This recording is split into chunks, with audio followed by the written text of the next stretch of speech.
O mundo começou com branco, um branco ofuscante, o tipo que reverbera do cal das paredes sob um sol que não pede licença, e com dor. Uma dor surda que pulsava na parte de trás da cabeça, um tambor desritimado marcando o compasso de uma confusão nauseante. Ele abriu os olhos, ou pensou que o fez. A luz era uma agressão física. Piscou uma, duas vezes, e o branco se fragmentou em formas. A fachada de uma igreja imensa, colonial, com detalhes em azul celeste que pareciam vibrar contra o céu de anil. Degraus. Ele estava deitado nos degraus de pedra, o corpo dolorido, as roupas, uma camisa social cara, agora suja e rasgada, e calças de linho, completamente estranhas ao seu corpo. Ele não sabia quem era. A constatação não veio como um trovão, mas como uma névoa fria que se infiltrou em seus ossos. Ele vasculhou a mente em busca de um nome, um rosto, uma memória qualquer. Encontrou vácuo, um abismo liso e escuro. O pânico começou a borbulhar em seu peito quente e metálico. Sentou-se de supetão e o mundo girou violentamente. A dor em sua cabeça explodiu em pontos de luz. Ele levou a mão à nuca e sentiu o sangue seco, o cabelo grudado em uma crosta dura. Havia um galo feio, latejante. Foi então que ouviu um som baixo, um gemido contido. Ao seu lado, encolhido contra a parede da igreja, estava um menino. Não devia ter mais de 3 anos, talvez 4. Tinha a pele cor de canela, cabelos cacheados e escuros que formavam uma auréola ao redor do rosto pequeno e assustado. Os olhos grandes e da cor de mel estavam fixos nele, cheios de lágrimas silenciosas. O menino usava uma bermuda jeans e uma camiseta com um desenho desbotado de um super-herói. Estava descalço. O pânico do homem recuou, substituído por uma onda de outra coisa. Uma responsabilidade esmagadora e instintiva. Ele era o adulto ali. O menino parecia esperar algo dele. Ei! A voz do homem saiu rouca, um som arranhado que ele não reconheceu. Você está bem? O menino não respondeu, apenas o observou, o queixo tremendo. Uma única lágrima escorreu por sua bochecha empoeirada. O homem se arrastou para mais perto, ignorando a tontura. Qual é o seu nome? Silêncio. Os olhos de Mel continuavam fixos. Uma pergunta muda neles. Ele olhou ao redor. A colina onde a igreja se erguia era cercada por um mar de casas simples, coloridas, que desciam em direção a uma baía de águas calmas. O ar era quente e salgado, carregado com o cheiro de maresia e de algo adocicado e frito. O som da cidade era um murmúrio distante. Buzinas, vozes, música. Mas ali, no adro da igreja, havia uma paz estranha, quebrada apenas pelo choro contido do menino. Ele tentou se levantar e suas pernas fraquejaram. Apoiou-se na parede fria da igreja. Estava coberto de arranhões. Havia um corte feio em seu antebraço. Olhou para as próprias mãos. Eram mãos de um homem, não de um jovem. Os dedos eram longos, os nós proeminentes. Havia um relógio caro em seu pulso, o vidro estilhaçado, os ponteiros congelados. No dedo, anelar da mão esquerda, a marca mais clara de uma aliança que não estava mais lá.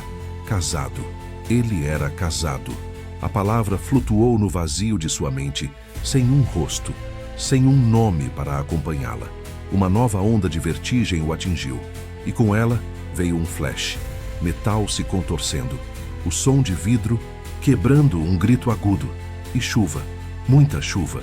A imagem se desfez tão rápido quanto veio, deixando para trás apenas a dor de cabeça intensificada.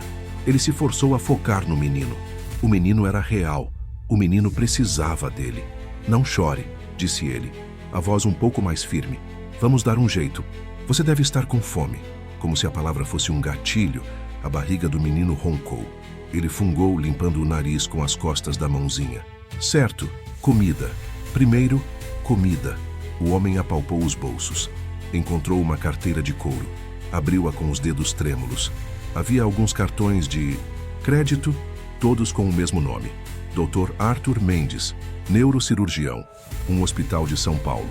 A foto no documento de identidade mostrava um homem que ele vagamente reconhecia, com olhos mais frios, um sorriso contido, o rosto liso e sem os arranhões e a barba por fazer que ele sentia agora em seu queixo. Arthur, Seu nome era Arthur. Não soava bem. Não parecia seu. Havia também dinheiro, uma quantia considerável, e uma foto. Uma mulher linda, de sorriso largo e olhos castanhos que pareciam rir. Ela estava abraçada a ele, a Arthur da foto, em uma praia. A aliança estava no dedo dele. Um grito. O flash de memória voltou, mais nítido desta vez. O rosto da mulher pálido, a chuva batendo no para-brisa, o cheiro de pneu queimado. Ele fechou a carteira com força, o coração martelando contra as costelas. Não, ele não podia pensar nisso agora. Tinha que cuidar do menino. Venha, disse ele, estendendo a mão. Vamos encontrar algo para comer. O menino hesitou por um longo momento. Seus olhos grandes estudaram o rosto do homem. Então, lentamente, ele estendeu a mão e colocou-a na dele. A mãozinha era quente e macia, e o toque enviou uma corrente de calma inesperada através do corpo de Arthur. Era como se aquela pequena mão fosse a única âncora em um oceano de caos. Eles desceram a ladeira do Bonfim de mãos dadas. O sol da tarde de Salvador pintava tudo com tons de ouro e laranja. As pessoas que passavam por eles os olhavam com curiosidade. Um homem bem vestido, embora sujo e ferido, e um menino descalço. Eles eram um quadro estranho. O cheiro frito os guiou até um tabuleiro de acarajé montado na calçada. Uma mulher imensa, vestida de branco da cabeça aos pés, com colares de contas coloridas no pescoço, mexia uma massa amarela em um tacho de óleo de dendê fervente. Ela era uma figura régia, uma rainha em seu trono improvisado. Boa tarde, minha senhora, disse Arthur, a polidez surgindo de algum lugar esquecido. A mulher o examinou de cima a baixo, com olhos sábios e cansados. Seu olhar se demorou na mão dele, segurando a do menino. Boa tarde, meu filho. O que foi? Que te pegou? Parece que você brigou com um enxame de abelha e perdeu. Foi um acidente, eu acho. Nós estamos com fome.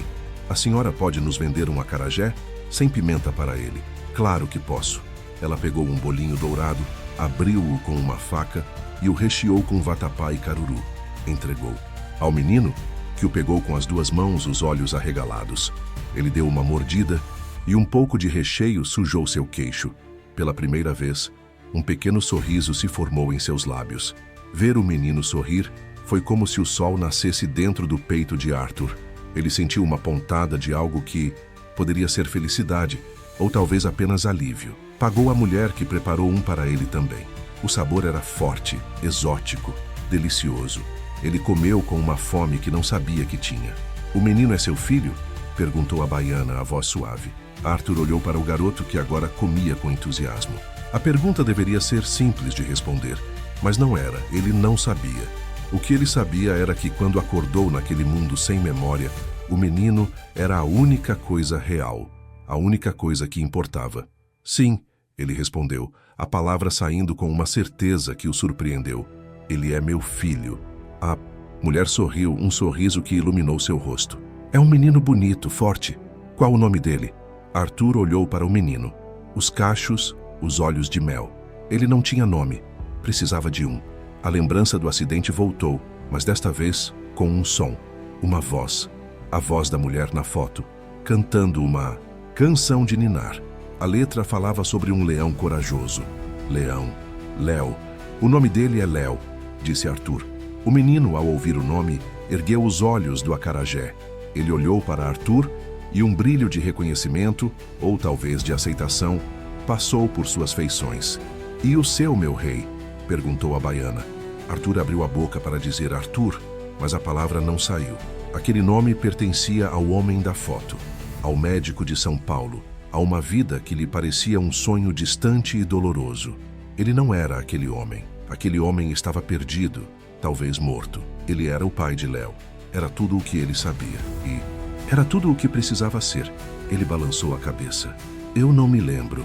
A baiana o encarou por um longo tempo. Havia compaixão em seu olhar. Ela olhou para a igreja no alto da colina, para os degraus onde ele havia acordado. Não tem problema, meu filho, disse ela, a voz como um bálsamo. Às vezes, a gente precisa esquecer para poder começar de novo. Aqui no Bonfim, todo mundo tem um lugar. Por enquanto, você é o pai do menino. O pai da escadaria. Já é um bom começo. Pai da escadaria. O nome soou estranho. mas de alguma forma, certo. Ele olhou para Léo, que havia terminado de comer, e agora encostava a cabeça em sua perna, os olhos pesados de sono. Ele passou a mão pelos cachos do menino. Uma onda de proteção e amor tão feroz e incondicional o invadiu, preenchendo o vazio de sua memória. Ele não sabia de onde tinha vindo, nem para onde estava indo, mas, pela primeira vez, desde que acordara, não se sentiu completamente perdido. Ele tinha um nome e tinha um filho. Era um bom começo. 7 anos se passaram. Para a comunidade que vivia ao redor da colina sagrada, o tempo não era medido por calendários, mas pelo ciclo das festas, pela maré da Baía de Todos os Santos e pela constância de suas figuras. E nos últimos 7 anos, o pai da escadaria, ou simplesmente pai, como Léo o chamava, havia se tornado uma dessas constâncias, tão parte da paisagem quanto as fitinhas coloridas amarradas no gradil da igreja. O nome Arthur Mendes era um fantasma enterrado. A carteira, com os seus cartões e a foto da mulher sorridente, fora guardada no fundo de uma pequena caixa de madeira, um relicário de uma vida que ele não sentia como sua. Ele não era mais o homem de roupas caras e olhar frio. Era um homem cujas mãos, antes possivelmente hábeis com um bisturi, agora eram calejadas de consertar telhados, de lixar madeira, de carregar caixas no mercado. Seu rosto, antes liso, agora era sulcado pelo sol da Bahia, e seus olhos não tinham mais a frieza da foto, mas um calor paciente, moldado pelo amor incondicional por um menino. Eles moravam em uma pequena casa de 2 cômodos nos fundos do terreno de Dona Yara, a baiana do acarajé que os acolhera no primeiro dia. A casa era simples, com paredes caiadas de azul e um pequeno quintal onde pai havia construído um balanço com um pneu velho. Era um lar. O ar ali cheirava a café passado na hora e ao sabão de coco que usavam para lavar as roupas. A rotina deles era um ritual de afeto. As manhãs começavam com o pai acordando Léo para a escola.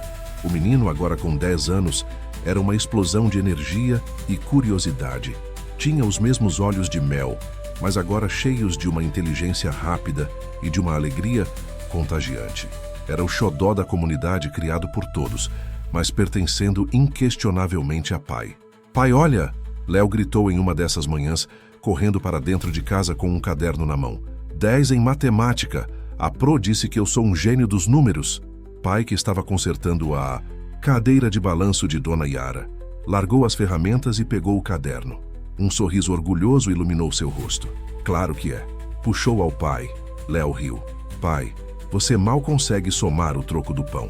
É que eu guardo minha genialidade para coisas mais importantes." Ele retrucou, fazendo cócegas no menino que se contorcia em gargalhadas. Como, por exemplo, decidir se hoje a gente joga bola no campinho ou vai pescar no porto. "Os dois!" Léo decidiu, já correndo para pegar sua bola de futebol surrada. Essa era a vida deles. Simples, mas completa. Pai não se lembrava de seu passado e parara de tentar. Os fragmentos de memória, o metal, a chuva, o grito, ainda o assaltavam em pesadelos raros, mas durante o dia ele os mantinha à distância. Sua história começara naqueles degraus, com aquele menino. Qualquer coisa antes disso não importava. Ele aprendera a viver no presente, a encontrar alegria nas pequenas coisas, no som da risada de Léo, no gosto da moqueca de sexta-feira, na bênção silenciosa que pedia ao Senhor do Bonfim toda vez que passava em frente à igreja. A comunidade o havia abraçado. Os homens o chamavam para concertos, sabendo que ele era honesto e habilidoso. As mulheres lhe confiavam seus filhos, sabendo que ele era paciente e gentil. Ele era o ouvinte, o conselheiro, o homem que, por não ter um passado próprio, parecia ter espaço para carregar um pouco do fardo de todos os outros. Dona Yara era a avó que Léo nunca teve e a mãe que pai não se lembrava. Ela os observava de seu posto no tabuleiro, os olhos cheios de um carinho profundo. "Vocês dois", ela disse a pai certa tarde, enquanto ele a ajudava a descascar camarão, "foram o melhor milagre que essa colina já viu. Um precisava de um filho, o outro precisava de um pai. O santo aqui de cima só juntou as partes." Pai sorriu, o coração aquecido. Ele não sabia se acreditava em milagres, mas sabia que o que sentia por Léo era sagrado. Era um amor que o havia refeito, que lhe dera um propósito. Naquele mesmo dia, enquanto o sol se punha sobre a baía, pintando o céu com cores impossíveis, pai e Léo estavam sentados no gradil da igreja, dividindo um saquinho de cocada. Era um ritual deles. Dali eles viam a cidade se acender, as luzes dos barcos piscando na água escura. Pai, Léo disse, a voz subitamente séria. A Pro pediu pra gente levar uma foto da nossa família pra escola amanhã. Pra fazer uma árvore genealógica. O coração de pai tropeçou. Família. Árvore genealológica. Palavras que pertenciam a um mundo do qual ele não fazia parte. Ah, é, ele conseguiu dizer, tentando manter a voz casual. É, o pessoal vai levar foto do pai, da mãe, dos avós. A gente não tem foto, né? Só aquela que a gente tirou no aniversário de Dona Yara. Aquela é uma ótima foto, pai disse, forçando um sorriso. Mostra a nossa família. Eu, você, Dona Yara, o pessoal todo. Léo balançou a cabeça. Não é isso. Eles querem saber da mãe, da minha mãe. O ar ficou pesado entre eles. Era a primeira vez que Léo tocava no assunto tão diretamente. Pai já havia ensaiado aquela conversa em sua mente 1000 vezes. Havia criado uma história simples, uma meia-verdade para proteger o menino. Ele respirou fundo, o cheiro do mar enchendo seus pulmões. Sua mãe, Léo, ela era a mulher mais linda do mundo. Tinha um sorriso que iluminava tudo. Ela virou uma estrelinha no céu pouco depois que você nasceu. E a sua família, pai? Você nunca fala deles. O vazio, o abismo escuro se abriu em sua mente por um segundo. Eu não me lembro muito bem deles, filho. Acho que eles moravam longe, mas não importa, porque a minha família de verdade é você. Ele puxou o menino para um abraço apertado. Léo se aninhou em seu peito, satisfeito com a resposta. Mas para pai, a conversa deixou um rastro de inquietação. Pela primeira vez em muito tempo, a simplicidade de sua vida pareceu frágil. Ele era um homem construído sobre o esquecimento, e sua fundação era um mistério. Ele olhou para as luzes da cidade baixa, sentindo-se por um instante tão desconectado delas quanto de seu próprio passado. Naquela noite, depois que Léo dormiu, ele abriu a pequena caixa de madeira. Era a primeira vez em anos. A foto da mulher sorridente o encarou. Helena. Ele se lembrava do nome dela, às vezes nos pesadelos. Ele traçou o rosto dela com o dedo. Havia dor ali, uma dor antiga e enterrada que ele não compreendia. Quem era ela? Quem era ele? E a pergunta mais assustadora de todas. Quem era Léo? De verdade? Ele fechou a caixa, empurrando as perguntas de volta para o fundo de sua mente. Ele era pai. Léo era seu filho. Era a única verdade que importava. A única que ele podia suportar. Ele se deitou ao lado do menino adormecido, ouvindo sua respiração suave. Na segurança daquela pequena casa, sob a bênção da colina sagrada, ele se agarrou à sua nova vida, com a força de um homem que sabe que não tem mais nada. A doutora Sofia Lins detestava congressos médicos. Era um mal necessário, uma troca de formalidades e sorrisos ensaiados em corredores de hotel com ar-condicionado excessivamente frio. Mas o Congresso Brasileiro de Neurologia daquele ano era em Salvador, e isso mudava tudo. Havia uma razão pessoal, uma dívida antiga que a fazia voltar àquela cidade.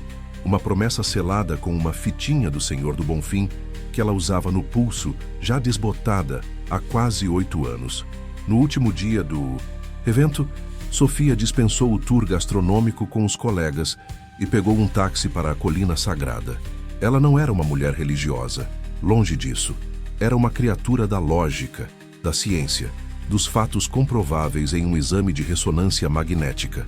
Mas a promessa era para sua mãe, que sucumbira a um tumor cerebral inoperável, e promessas feitas a moribundos tinham um peso diferente.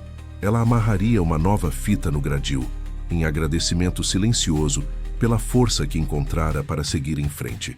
Enquanto subia a ladeira, sentiu o ritmo da cidade mudar. O ar ficou mais leve. A pressa de São Paulo se dissipou, dando lugar a uma cadência mais suave. O sol batia forte, e ela se arrependeu de ter vindo com um blazer, mesmo que de linho. Ao chegar ao adro da igreja, ficou por um momento apreciando a vista deslumbrante da baía. Era um lugar de paz. Ela comprou uma fitinha de um vendedor e caminhou até o famoso gradil, já coberto por um tapete multicolorido de desejos e preces. Enquanto procurava um espaço para amarrar a sua, seus olhos vagaram pela multidão. Turistas tirando fotos, devotos rezando, crianças correndo. E então, ela o viu. O coração de Sofia parou, literalmente. Por um segundo, ela esqueceu de respirar. O ar ficou preso em seus pulmões. Ele estava consertando a dobradiça de uma das pesadas portas de madeira da igreja. Usava uma calça jeans surrada e uma camiseta simples, manchada de graxa. Estava mais magro, o rosto queimado de sol e com algumas linhas de expressão que não existiam antes. A barba por fazer lhe dava um ar rústico, quase selvagem. Mas era ele. Não havia a menor sombra de dúvida. O perfil, a maneira como inclinava a cabeça ao se concentrar, a estrutura óssea do rosto, era o Dr. Arthur Mendes. O Dr. Arthur Mendes que havia desaparecido há 7 anos. O neurocirurgião mais brilhante e arrogante que ela já conhecera. O homem que fora seu mentor e seu tormento durante a residência. O homem que, segundo as notícias da época, havia surtado após o acidente que matou sua esposa e simplesmente sumido do mapa, deixando para trás uma carreira estelar e uma fortuna considerável. Sofia se escondeu atrás de uma pilastra, o coração martelando descontroladamente. Sua mente, treinada para o diagnóstico, entrou em parafuso.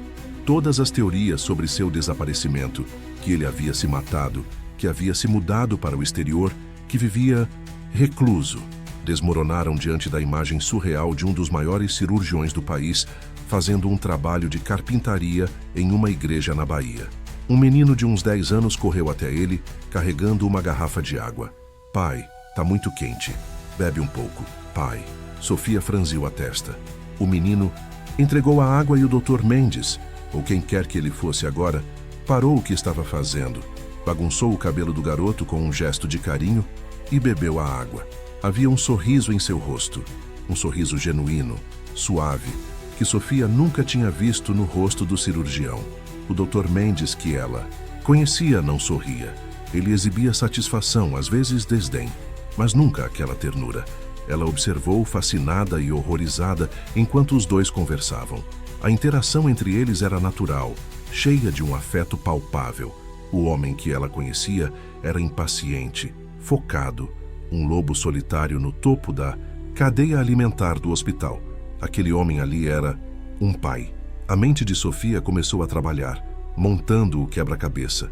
O acidente, o trauma craniano leve que os jornais mencionaram, a fuga do hospital, a amnésia, era a única explicação lógica. Amnésia dissociativa, uma fuga psicológica da dor insuportável da perda, que se manifestou como uma perda total da memória autobiográfica. Ele não sabia quem era. Havia criado uma nova identidade, uma nova vida, a partir do zero. Mas e o menino? Quem era ele? O Dr. Mendes e sua esposa, Helena, não tinham filhos. Ela se lembrava disso claramente. Era um ponto de discórdia entre eles, um boato que corria pelos corredores do hospital. Movida por um impulso que era parte curiosidade científica e parte algo mais pessoal que ela não ousava nomear, Sofia decidiu começar sua própria investigação. A médica dentro dela precisava entender o caso. A mulher precisava entender o que aconteceu com o homem que, para o bem e para o mal, havia moldado sua carreira. Ela desceu a colina e se sentou no tabuleiro de Dona Yara, que a observava com um olhar perspicaz. "Uma água de coco, por favor", pediu Sofia, a voz um pouco trêmula. "A moça não parece bem", disse a baiana, entregando-lhe o coco gelado. "Viu a assombração, foi?" Sofia forçou um sorriso. "Quase isso. Vi um homem lá em cima consertando a porta da igreja. Ele me pareceu familiar." Os olhos de Dona Yara se suavizaram. "Ah, você viu o pai. Ele é uma alma boa.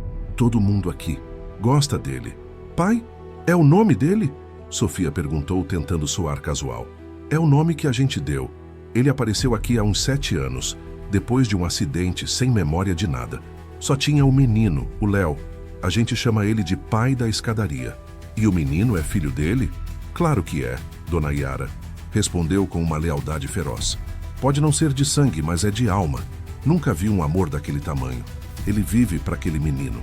Sofia sentiu um calafrio. Não era de sangue. Então, quem era ele? Ela passou o resto da tarde ali, conversando com Dona Yara, fazendo perguntas sutis. Ouviu a história de como eles apareceram, de como a comunidade os abraçou. Cada palavra confirmava sua teoria sobre a amnésia, mas adensava o mistério sobre o menino. Ao voltar para o hotel, a cabeça de Sofia estava a mil. Ela se sentou em frente ao seu laptop, a fitinha nova do Bonfim esquecida em seu bolso. As palavras Dr. Arthur Mendes acidente foram digitadas na barra de busca. A internet não esquecia.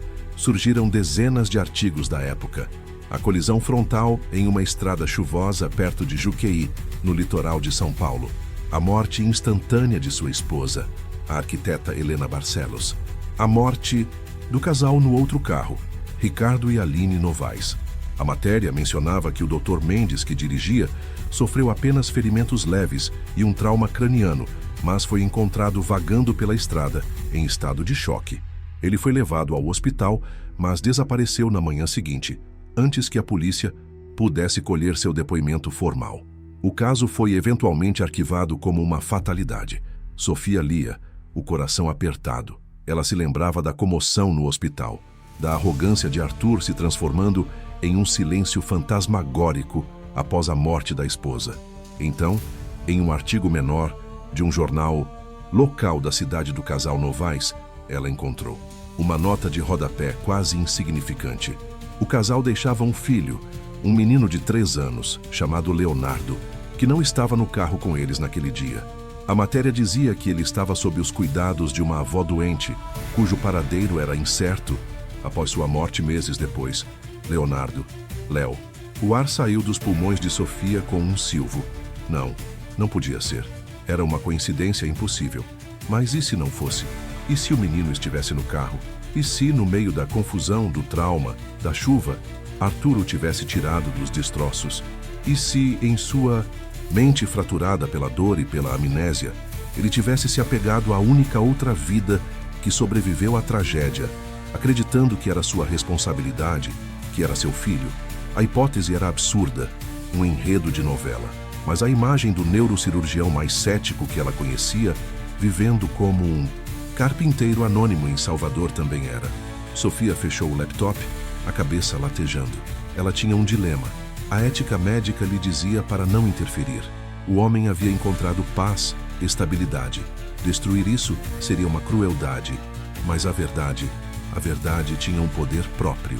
E havia um menino, um órfão, cuja história inteira era uma mentira, ainda que uma mentira construída sobre o amor. Ela olhou para a fitinha desbotada em seu pulso. Sua mãe acreditava que algumas coisas na vida não eram coincidência, eram o destino batendo à porta. Sofia não acreditava em destino, mas sabia que, por alguma razão, o passado do Dr. Arthur Mendes havia colidido com o seu presente, e ela tinha a terrível sensação de que não poderia simplesmente ir embora e fingir que não havia visto nada. A porta daquela investigação havia sido aberta, e ela precisava ver o que havia do outro lado. São Paulo, 8 anos antes. O centro cirúrgico do Hospital das Clínicas era um reino de aço inoxidável, bipes rítmicos e uma tensão tão palpável que parecia ter sua própria massa. No centro desse reino, o Dr. Arthur Mendes era o monarca absoluto. Sofia, então uma jovem residente no primeiro ano, o observava do canto da sala, tentando ser invisível e, ao mesmo tempo, absorver cada movimento. Arthur se movia com uma economia de gestos que beirava a arrogância. Suas mãos, enluvadas, dançavam sobre o cérebro exposto do paciente com uma precisão que era ao mesmo tempo bela e aterrorizante.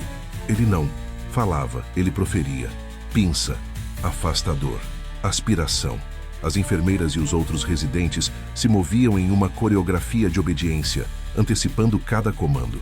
Naquele dia, a cirurgia era um glioma de alto grau, um tumor de localização quase impossível que outros 3 cirurgiões haviam recusado. Arthur o estava removendo, fatia por fatia, com a calma de um escultor trabalhando em mármore. Para ele, o cérebro não era o lar da alma ou da consciência. Era uma máquina complexa, um quebra-cabeça biológico que ele nascera para resolver. Doutora Lins, a voz dele cortou o silêncio da sala. fazendo Sofia dar um pulo. Qual a função primária do córtex pré-frontal dorsolateral? Sofia engoliu em seco. A pergunta não era um convite ao aprendizado. Era um teste, uma exibição de poder. Funções executivas, doutor. Ela respondeu, a voz mais firme do que se sentia. Planejamento, memória de trabalho, flexibilidade cognitiva. Correto. É a parte que nos diferencia dos primatas inferiores. E é a parte que parece faltar na maioria dos residentes que me mandam. Ele não olhou para ela, os olhos fixos no microscópio cirúrgico. A humilhação foi pública, fria e precisa. Era o estilo Arthur Mendes. Ele não formava discípulos. Ele forjava instrumentos à sua imagem e semelhança ou os quebrava no processo. Sofia o odiou naquele momento, mas também o admirou com uma intensidade que a assustava. Ele era brilhante, inegavelmente, um gênio, mas era um homem desprovido de calor, como se a mesma precisão que usava para operar o cérebro alheio, ele usasse para extirpar as próprias emoções. Sua única conexão aparente com o mundo fora daquele hospital era sua esposa, Helena. Sofia a via às vezes esperando por ele no saguão. Era uma mulher vibrante, uma arquiteta de renome, com um sorriso que parecia permanentemente instalado no rosto. Ela era o oposto polar de Arthur. Onde ele era silêncio e precisão, ela era riso e caos criativo. Juntos, eles eram um enigma. Corria o boato de que ela queria filhos desesperadamente, e ele se recusava, dizendo que sua carreira não permitia distrações.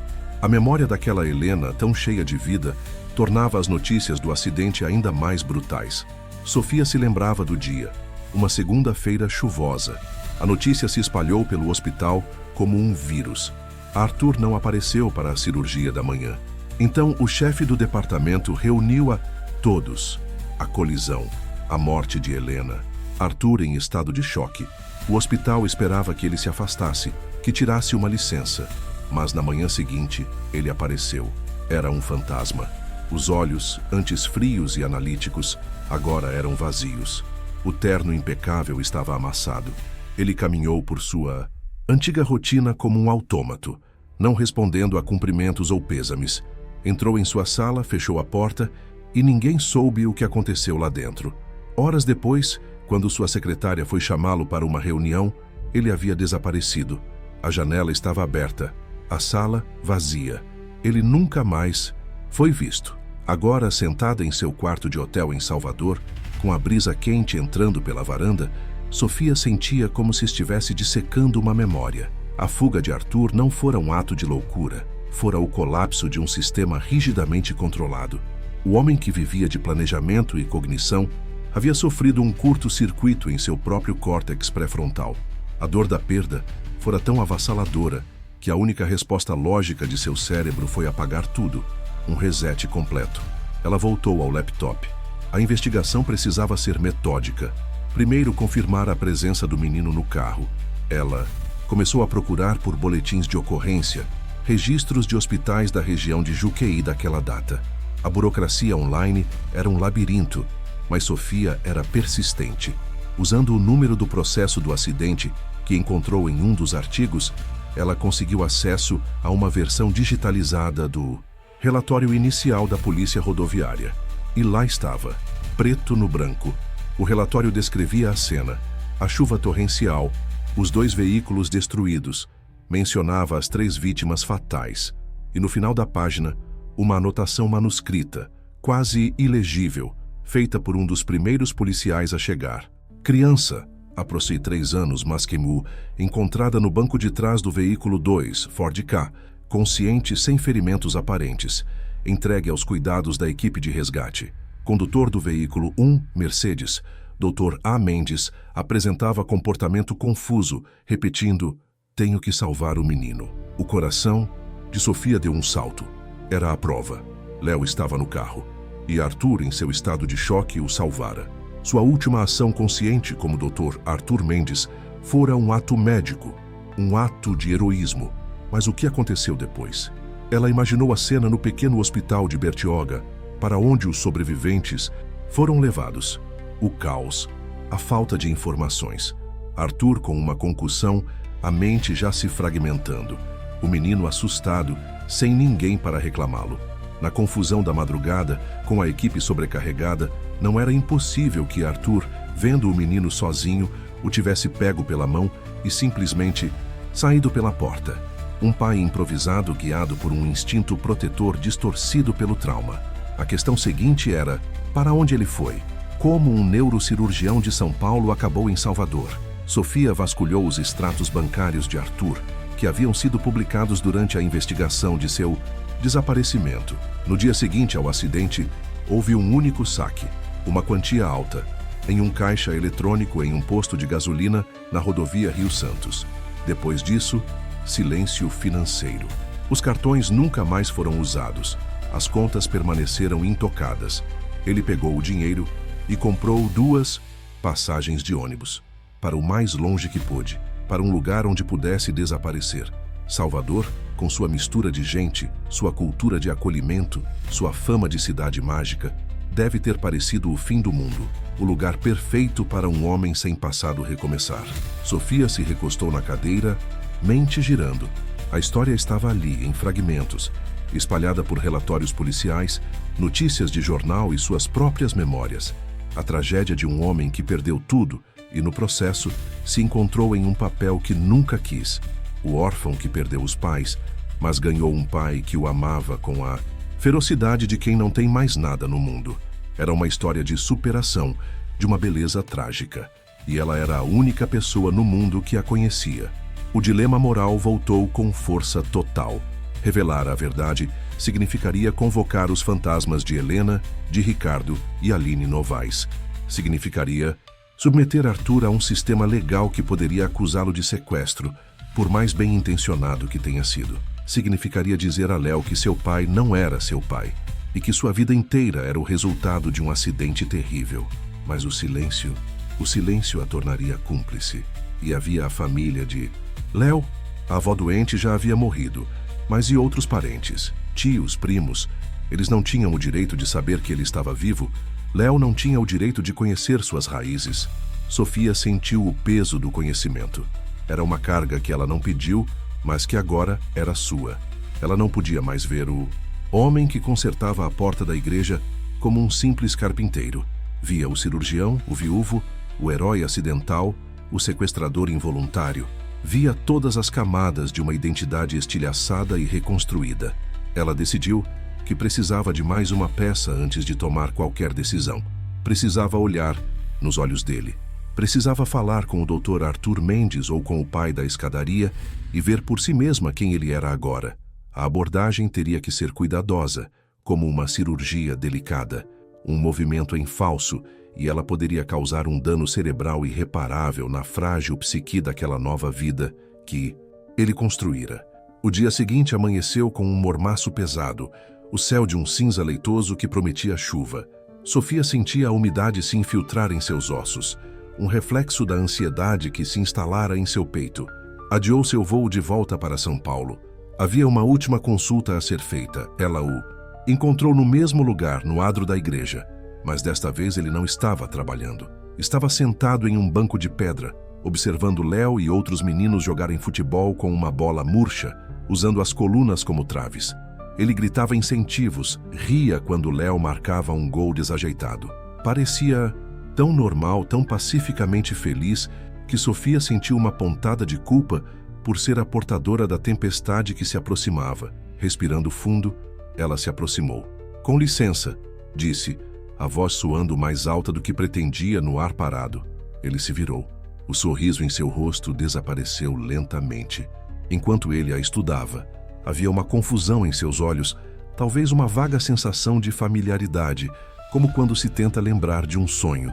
"A gente se conhece?", ele perguntou, a voz com um sotaque baiano suave que definitivamente não pertencia ao Dr. Mendes. "Eu acho que sim", Sofia respondeu, sentando-se na outra ponta do banco. "Há muito tempo, em outra vida talvez, em São Paulo." O nome da cidade pareceu atingi-lo. Uma sombra passou por seu rosto. Ele desviou o olhar, voltando a observar os meninos. "Acho que a senhora está me confundindo com outra pessoa. Minha vida inteira tem sido aqui. Sua vida nos últimos 7 anos, talvez." Ela insistiu com cuidado. "Mas e antes disso?" Ele ficou em silêncio, os nós dos dedos brancos de tanto apertar a borda do banco. Léo, sentindo a mudança na atmosfera, parou de jogar e caminhou até eles, olhando para Sofia com uma desconfiança infantil. Pai, quem é ela? É só uma moça, Léo. Ela já está de saída. Ele disse, a voz tensa. Eu me chamo Sofia, ela disse, dirigindo-se ao menino com um sorriso que não alcançou os olhos. Eu era amiga do seu pai, de muito tempo atrás. Meu pai não tem amigos de São Paulo, Léo retrucou. Protetor. Ele se colocou entre Sofia e ele, um pequeno soldado guardando seu rei. O homem, pai, Arthur, colocou a mão no ombro de Léo. Filho, por que você não vai comprar um picolé pra gente? Pega o dinheiro aqui. Ele tirou algumas moedas do bolso. Um claro estratagema para afastar o menino. Léo hesitou, mas obedeceu, lançando um último olhar desconfiado para Sofia antes de correr em direção a um vendedor. Quando ficaram a sós, o silêncio era pesado. O que você quer? Ele perguntou, a voz baixa, quase um rosnado. Seja lá o que você acha que sabe, está errada. Eu não sou quem você pensa. Eu sei que você não se lembra, Sofia disse, a voz suave. Eu sou médica, neurologista. Eu sei o que um trauma pode fazer com a memória. Chama-se amnésia dissociativa, uma forma de o cérebro se proteger de uma dor insuportável. Ele riu, um som sem alegria. A única dor que eu conheço é quando o Bahia perde um jogo. Senhora, por favor, me deixe em paz. Sofia percebeu que as palavras não seriam suficientes. Ela abriu a bolsa e tirou uma foto que havia impresso no hotel. Era uma foto dela com a equipe de residentes, tirada na festa de fim de ano do hospital. No centro, um pouco afastado dos outros, estava o Dr. Arthur Mendes, segurando uma taça de champanhe, um sorriso forçado nos lábios. Ela entregou a foto a ele. Ele a pegou com relutância, os olhos fixos no papel. O queixo dele tremeu levemente. Ele olhou da foto para o rosto de Sofia e de volta para a foto. A confusão em seus olhos se transformou em medo, um medo puro, primordial. Essa é a sua antiga equipe, ela disse com a voz mais gentil que conseguiu. E este é você, Dr. Arthur Mendes. Ele soltou a foto como se ela queimasse. Ela flutuou até o chão. A cabeça dele caiu entre as mãos. Não pode ser. Houve um acidente de carro. Sofia continuou, sentindo-se uma carrasca. Há 7 anos, numa estrada chuvosa, você perdeu sua esposa, Helena. Ao ouvir o nome, ele estremeceu. Um gemido baixo escapou de seus lábios. Um flash. O rosto dela, o cheiro de chuva, o som de metal se partindo. A dor em sua cabeça, a velha conhecida, voltou com uma intensidade lancinante. Ele apertou as têmporas, balançando-se para frente e para trás. Para, ele sussurrou. Por favor, para. Sofia sentiu o coração se partir por ele. Ela havia rasgado o curativo e a ferida por baixo estava tão crua quanto no dia em que foi aberta. Léo voltou naquele momento, segurando 2 picolés que derretiam rapidamente sob o sol. Ele viu o estado de seu pai e a foto no chão. Largou os picolés e correu para ele. Pai, o que você fez com ele? Ele gritou para Sofia, o rosto contorcido de raiva e medo. Ele abraçou o pai que tremia, incontrolavelmente. Vá embora, deixa a gente em paz. As pessoas ao redor começaram a olhar. Dona Yara, de seu tabuleiro, observava a cena com uma expressão preocupada. Sofia se sentiu uma intrusa, uma vândala que havia invadido um santuário e quebrado o altar. Ela se levantou. Me desculpe, sussurrou, embora não soubesse se eles a ouviram. Eu estou no Hotel Mercure, no Rio Vermelho. Se você quiser conversar. Ela se afastou, deixando para trás um homem cujo mundo havia sido estilhaçado e um menino tentando juntar os cacos. Enquanto descia a ladeira, as lágrimas de Léo e os sussurros confusos de seu pai ecoavam em seus ouvidos. A dúvida havia sido plantada, e ela sabia que, como uma semente invasora, ela cresceria, se espalharia e sufocaria a paz daquela vida que ele havia construído com tanto esforço. Naquela noite, pai não dormiu. Ele ficou sentado na varanda de sua pequena casa, olhando para a escuridão. As palavras de Sofia, os nomes, Arthur, Helena, ricocheteavam em sua mente. Os flashes de memória vinham em ondas, cada vez mais fortes, mais nítidos. Um apartamento de luxo com vista para os arranha-céus de São Paulo. A sensação de um bisturi na mão. O cheiro de antisséptico de um hospital. E sempre o acidente. A derrapagem na pista molhada, o impacto, o grito final de Helena. Ele olhava para as próprias mãos, e elas pareciam estranhas, como se pertencessem a outro homem. Um homem que ele não conhecia e não queria conhecer. Léo saiu do quarto, os olhos sonolentos. Pai, você não vem dormir? Pai o puxou para seu colo, abraçando-o com uma força desesperada. O cheiro do cabelo do menino, o calor de seu corpo pequeno, aquilo era real. Aquilo era sua âncora. Quem era aquela mulher, pai? Léo perguntou, a voz abafada contra seu peito. Ninguém importante, filho. Só um fantasma de um lugar distante. Mas ele sabia que era uma mentira. Ela era a portadora de um passado que ele havia enterrado. E agora que o túmulo havia sido aberto, ele não sabia se conseguiria fechá-lo novamente. A sombra da dúvida havia caído sobre a colina sagrada. E pela primeira vez em 7 anos, o pai da escadaria sentiu medo de que o sol não voltasse a nascer. Sofia passou os 2 dias seguintes trancada em seu quarto de hotel, funcionando como uma unidade de crise de uma mulher só. Por um lado, sentia-se um monstro. A imagem de Léo, chorando e do homem desmoronando, a assombrava. Por outro, a investigadora dentro dela, a caçadora de diagnósticos, não conseguia parar. Havia uma última peça do quebra-cabeça que a incomodava. A peça mais crucial, a verdadeira história de Léo. Sua teoria era forte, baseada na anotação do policial, mas ainda era uma teoria. Ela precisava de uma confirmação. A verdade sobre Léo não era apenas um detalhe da história de Arthur, era o centro moral de todo o dilema.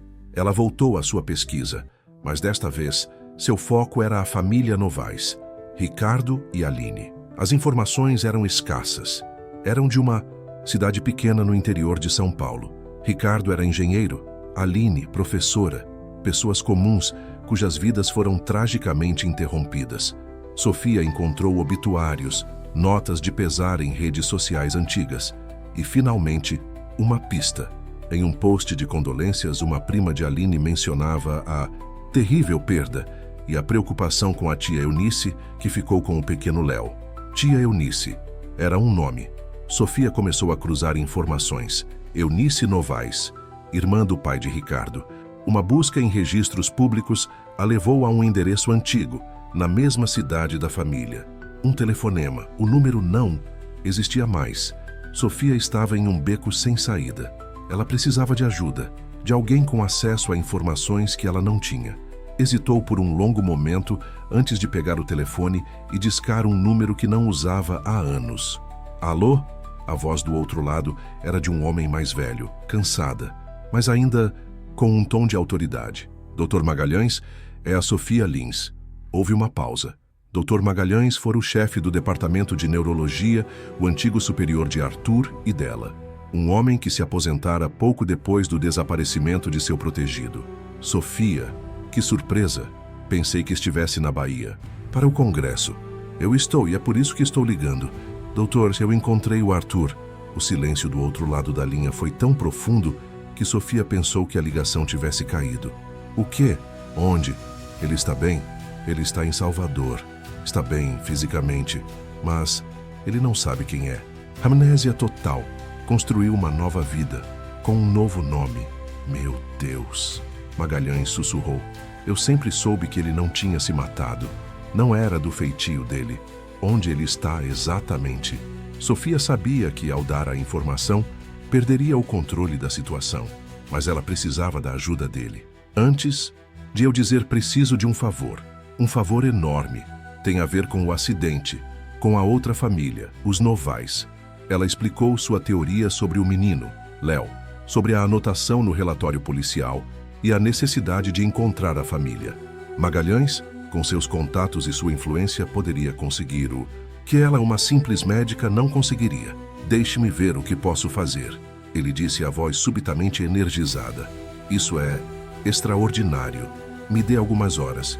Enquanto esperava, Sofia andou de um lado para o outro no quarto. Sentia que havia colocado em movimento uma avalanche. Magalhães. Era um homem bom, mas era da velha guarda. Para ele, o Dr. Arthur Mendes era um ativo valioso que precisava ser recuperado, um instrumento de precisão que precisava ser consertado e devolvido à sua função. Ele não veria um pai feliz. Veria um paciente que precisava de tratamento. O telefone tocou 4 horas depois. Sofia, disse Magalhães, a voz grave, você é uma investigadora melhor do que metade da polícia de São Paulo. Sua teoria estava correta e é mais complicado do que você imagina. Ele contou a história que conseguiu apurar através de um velho amigo, um delegado aposentado. Após o acidente, Léo foi levado para a avó materna, que já estava com a saúde debilitada e morava em outra cidade. A mulher, em seu luto e confusão, não tinha condições de cuidar do menino e o entregou à sua única outra parente viva, a tia-avó Eunice, a irmã do avô paterno. E aqui a história fica sombria, continuou Magalhães. Eunice era uma mulher problemática. Tinha dívidas, um histórico de instabilidade. Pelo que parece, ela viu o menino como um fardo. Cerca de 1 ano após o acidente, os serviços sociais receberam uma denúncia anônima de negligência. Quando foram investigar, Eunice e o menino haviam desaparecido. Sofia sentiu um nó no estômago. A polícia a procurou, mas sem muito empenho. Era só mais um caso em meio a tantos. Eunice nunca foi encontrada. Ela basicamente vendeu a casa, pegou o dinheiro e sumiu no mundo, provavelmente levando o menino com ela. Mas como ele foi? Parar no carro com os pais? Sofia perguntou confusa. É o ponto que faltava. A avó, antes de morrer, contou a uma vizinha que Aline e Ricardo estavam indo buscá-lo para passar uns dias na praia. Eles haviam brigado com Eunice, que exigia dinheiro para cuidar do menino. Eles iam pegá-lo e depois iriam à polícia, mas nunca chegaram lá. A imagem completa se formou na mente de Sofia, horrível e clara. Arthur não havia tirado o menino dos cuidados de uma família amorosa. Ele o havia salvo de um destino incerto e potencialmente terrível, nas mãos de uma parente negligente. Seu ato impensado, nascido do trauma, fora na verdade a salvação de Léo. A ironia era avassaladora. Existe mais alguém? Sofia perguntou. Algum outro parente?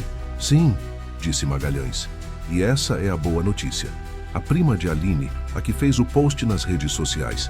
Ela mora em Curitiba. É uma mulher estável, casada, com filhos. Ela procurou por Léo na época, mas foi despistada por Eunice. Ela nunca soube o que aconteceu com ele. Ela adoraria conhecê-lo.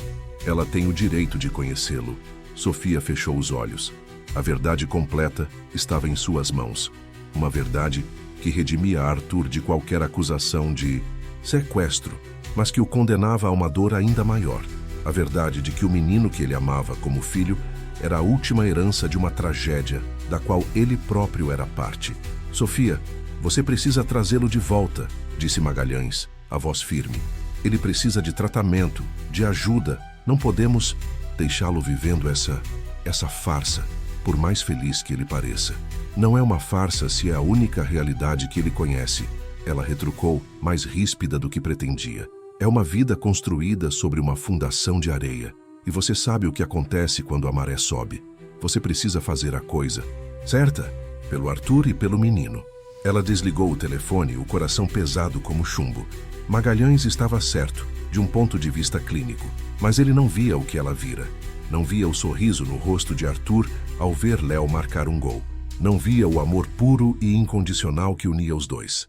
A coisa certa parecia um labirinto de espelhos, onde cada caminho levava a uma nova forma de dor. Ela agora tinha todas as informações. O diagnóstico, o prognóstico, a história completa. Mas a medicina não a preparara para aquilo. Não havia um protocolo, um procedimento padrão para curar uma alma. Ela sabia o que tinha que fazer. Não podia tomar a decisão por eles, mas tinha o dever de lhes dar a verdade completa e devastadora. Ela precisava encontrar Arthur novamente. Precisava contar a ele que seu ato de amor não fora um crime, mas um milagre distorcido. E precisava prepará-lo para a escolha que viria a seguir. A escolha entre o passado que o aguardava e o presente que ele havia construído. E no centro de tudo estava Léo, um menino cuja felicidade dependia de uma decisão impossível. A chuva que o céu cinzento prometera finalmente desabou sobre Salvador. Uma cortina de água, morna que lavava as ruas e fazia o cheiro de terra molhada subir da colina. Pai, o nome Arthur ainda soava como uma língua estrangeira em sua mente. Estava sentado na pequena varanda, observando as gotas de chuva dançarem nas folhas de uma bananeira. Nos últimos 2 dias, ele mal comera, mal dormira. Vivia em um limbo, assombrado pelos fragmentos de uma vida que não era sua e pelo medo de perder a única que conhecia. Léo estava quieto, ressentido. Sentia que a mulher de São Paulo havia roubado algo de seu pai, algo que ele não conseguia nomear. O riso fácil havia desaparecido, substituído por uma vigilância constante, como se a qualquer momento o mundo deles pudesse se dissolver. Quando o pai viu Sofia subindo a viela, o guarda-chuva preto um ponto sombrio na paisagem cinzenta, ele não sentiu raiva. Sentiu uma exaustão profunda e uma inevitabilidade. Ele sabia que aquela conversa precisava acontecer. Léo, entre um pouco, filho. Preciso conversar com a dona Sofia. Léo o fuzilou com o olhar, mas obedeceu, batendo a porta atrás de si. Sofia parou em frente à varanda, o rosto molhado de chuva. Eu preciso te contar o resto da história, ela disse sem rodeios. Ele apenas assentiu, indicando a cadeira de vime ao seu lado. Ficaram em silêncio por um momento, ouvindo apenas o som da chuva. Você não sequestrou o Léo, Arthur, ela disse finalmente, e o uso do nome o fez estremecer. Você o salvou. E então, com a calma de uma médica dando um diagnóstico difícil, ela contou tudo. A história de Ricardo e Aline Novaes. A tia-avó negligente, Eunice. A briga, a viagem para buscar o menino, o relatório policial, a sua frase repetida, tenho que salvar o menino. Ela contou sobre a família que restava, a prima em Curitiba que nunca deixou de pensar nele. Ele ouviu, sem interromper, o rosto uma máscara impenetrável. Cada palavra era um tijolo construindo uma nova realidade ao seu redor, uma realidade mais complexa e dolorosa do que ele jamais poderia ter imaginado. Quando ela terminou, ele continuou a olhar para a chuva, o olhar perdido. Então, a minha Helena e os pais dele, todos no mesmo, ele não conseguiu terminar a frase. A palavra acidente era inadequada, pequena demais para o tamanho da catástrofe que unira e destruíra suas vidas. Sim, Sofia disse suavemente. Ele fechou os olhos. A imagem que o assombrava nos pesadelos agora tinha contexto. Não era apenas a sua dor que ele carregava, era a dor de Léo também. O menino que ele criara como um antídoto para sua própria perda era, na verdade, o maior símbolo dela. O amor que ele sentia, tão puro e redentor, nascera da mesma tragédia que levara sua esposa. Eu não sou o pai dele, ele sussurrou, a constatação o atingindo com a força de um soco. Você é o único pai que ele conhece, Sofia corrigiu. Você o amou, o protegeu. Você o salvou 2 vezes, uma dos destroços do carro e outra de um futuro que poderia ter sido terrível. Você não cometeu um crime, Arthur. Em seu pior momento, você realizou um ato de compaixão extraordinário. As palavras dela eram gentis, mas não ofereciam consolo. Ele se levantou e começou a andar de um lado para o outro na pequena varanda, como um animal enjaulado. A nova identidade, pai da escadaria, que lhe servira como uma armadura por 7 anos, agora parecia frágil como vidro. E a antiga identidade, Dr. Arthur Mendes, o homem que ele via na foto, parecia um monstro, um estranho. O que eu faço agora? Ele perguntou, a voz rouca, o olhar suplicante. O que eu sou suposto a fazer? A prima dele, o nome dela é Clara. Ela quer conhecê-lo, ela e o marido. Eles não querem tirá-lo de você. Eles só querem fazer parte. Querem que ele saiba que tem outra família, que tem raízes. Sofia tirou um papel do bolso. Este é o telefone dela. A decisão é sua. Ele olhou para o número de telefone como se fosse uma sentença. Ligar. Para aquele número significaria tornar tudo real. Significaria quebrar o feitiço, deixar o mundo exterior entrar em seu santuário. E quanto a mim? Ele perguntou. O Dr. Magalhães. Ele sabe? Sofia assentiu. Ele acha que você deve voltar, fazer um tratamento, recuperar suas memórias, voltar a ser quem você era. Eu não posso, ele disse balançando a cabeça. Aquele homem, eu não quero ser aquele homem. Aquele homem perdeu a esposa. Aquele homem, talvez ele seja o culpado pelo acidente. Eu não quero saber. Você não foi o culpado. O laudo da perícia foi inconclusivo, mas indicava. Já aquaplanagem. Foi uma fatalidade, Sofia disse, tentando tranquilizá-lo. Mas ele mal a ouvia. Estava preso em seu próprio turbilhão. A escolha não era apenas sobre Léo, era sobre si mesmo. Voltar para São Paulo, para a vida de Arthur Mendes, significaria confrontar a dor que seu cérebro havia trabalhado tanto para apagar. Significaria reviver a perda de Helena todos os dias. Ficar em Salvador como pai significaria viver com a sombra da verdade, com o conhecimento de que sua relação com Léo era construída sobre uma fundação de tragédia. A porta da casa se abriu. Léo estava parado ali, os olhos de mel cheios de uma sabedoria que nenhuma criança de 10 anos deveria ter. Ele tinha ouvido tudo. É verdade? Ele perguntou, a voz pequena, trêmula. Meu nome é Leonardo Novaes? O mundo de pai parou de girar. Tudo se resumiu àquele momento. Aquele menino parado na soleira da porta, o rosto pálido. Ele caminhou até Léo e se ajoelhou ficando da sua altura. Segurou os ombros do menino. Sim, filho. Seu nome é Leonardo Novaes, ele disse, a voz embargada. Você teve um pai e uma mãe que te amaram muito. O nome deles era Ricardo e Aline. Eles viraram estrelinhas no céu em um dia de muita chuva. As lágrimas brotaram nos olhos de Léo. E você? Você não é meu pai? Pai o puxou para um abraço, enterrando o rosto nos cachos do menino. O cheiro dele, a sensação de seu corpo pequeno contra o seu. Aquilo era a única coisa que importava, a única verdade que resistia. Eu sou o pai, ele disse, a voz abafada. Eu sempre vou ser o seu pai. Não no sangue, talvez, mas aqui. Ele levou a mão de Léo ao seu próprio peito. Aqui, você é meu filho. E nada, nunca, vai mudar isso. Ficaram abraçados por um longo tempo, sob o som da chuva que começava a amainar. Sofia os observava, as lágrimas escorrendo por seu próprio rosto, misturando-se com as gotas de chuva.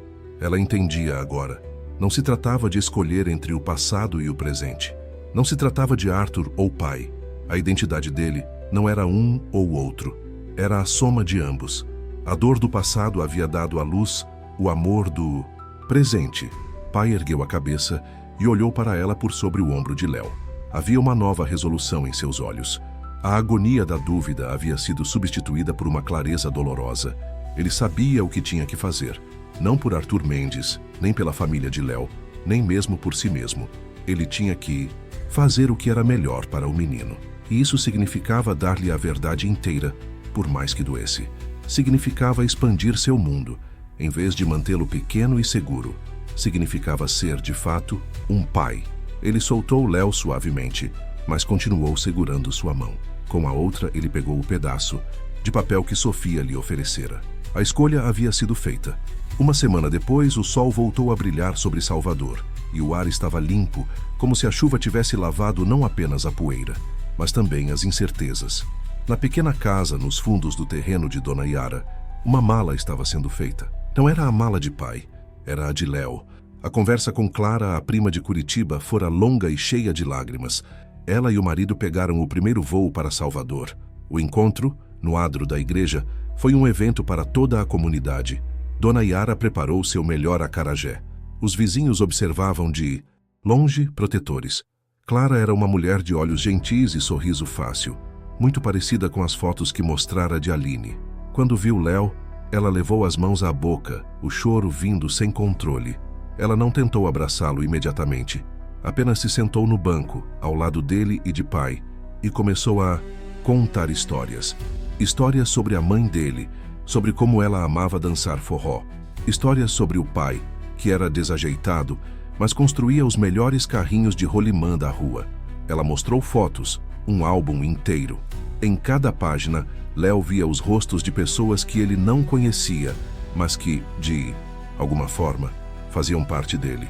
Pai ficou ao lado dele o tempo todo, a mão em seu ombro, uma presença silenciosa e firme. Não havia ciúme, apenas um amor que era grande o suficiente para abrir espaço.